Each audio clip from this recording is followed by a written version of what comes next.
नमस्ते दोस्तों। आज मेरी सुबह एक अजीब से सपने के साथ खुली कि मेरी ट्रेन छूट गई है और हकीकत में भी लेट थी।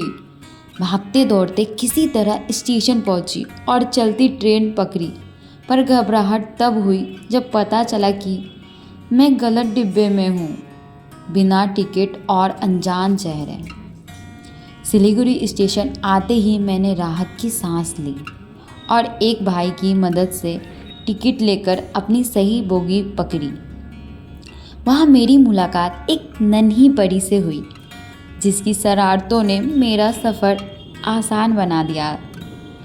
उसे अपनी गोद में सुलाकर जो सुकून मिला, उसे शब्दों में बयान नहीं कर सकती।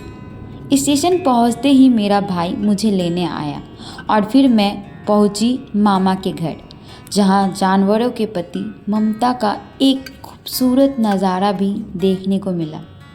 पर मेरा असली मिशन अभी बाकी थी। इतना ही में मुझे सुधा दी का कॉल आया और फिर मैं सुधा दी के घर गई, जिनकी बच्ची साधारण बच्चों की तरह नहीं थी। फिर मैंने उनसे थोड़ी देर बात करने की कोशिश की। फिर मैंने उनके रिपोर्ट के मुताबिक उनको उनके बच्चों के लिए AWPL के कुछ आयुर्वेदिक रस दिए और फिर मैं निकल गई नेहा दी के घर, जो कि सुधा दी की दोस्त थी। नेहा दी के बच्चे भी सुधा दी के बच्चों की तरह मिलते जुलते ही थे। वहाँ मेरी मुलाकात उनकी छोटी सी बेटी अन्वी से हुई। बहुत ही प्यारी थी, तो मैंने उसके साथ खेलने लगी। फिर मुझे याद आया कि मेरी ट्रेन 5 बजे की है, फिर से छूट ना जाए, और फिर मैं वहाँ से निकल गई।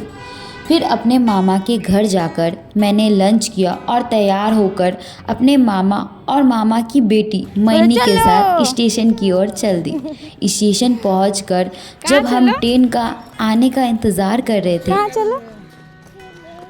तभी मैंने मैनी के चेहरे को देखा और फिर मुझे याद आया आज उन बच्चों का चेहरा जिन्हें मैंने AWPL का प्रोडक्ट दिए थे।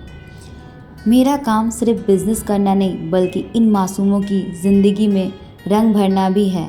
इतना सोच ही रही थी कि मुझे एक नई दोस्त मिली जो सिलीगुड़ी जा रही थी। अनजान थी, पर अनजानी लग नहीं रही थी।